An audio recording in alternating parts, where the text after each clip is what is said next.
গৌরাঙ্গ। আমরা কে কে পঞ্চতত্ত্ব সম্পর্কে জানি। সে পঞ্চতত্ত্ব কারা?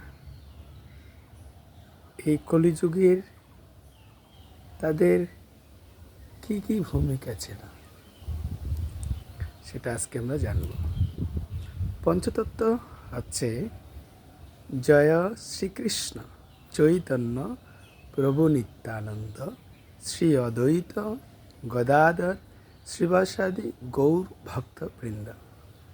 পঞ্চতত্ত্ব হচ্ছেন শ্রীকৃষ্ণ চৈতন্য মহাপ্রভু, শ্রী নিত্যানন্দ প্রভু, অদ্বৈত আচার্য ঠাকুর, গদাধর পণ্ডিত এবং শ্রীবাস ঠাকুর।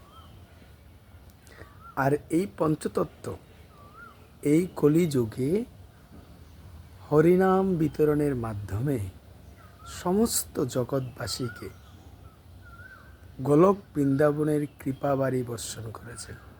গোলকের প্রেমদন হরিনাম সংকীর্তন, রতিনা জন্মিল কেনে তারে,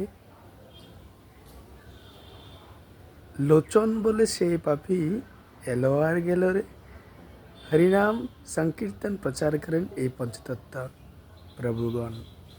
এই হরিনাম যদি আমরা আশ্রয় গ্রহণ করি তাহলে আমাদের জীবন সার্থক হবে, আর যদি না করি এই জগতে আসবো আর যাব, এটাই হবে। এই পঞ্চতত্ত্ব অনেক করুণাময়। শ্রীকৃষ্ণ এই কলিযুগে চৈতন্য মহাপ্রভু রূপে অবতীর্ণ হন এবং সকলের জন্য দুর্লভ কৃষ্ণ প্রেম এই জগতে প্রকাশ করেন।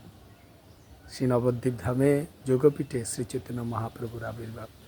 সকলে আসবেন, দর্শন করবেন, জীবন সার্থক করবেন।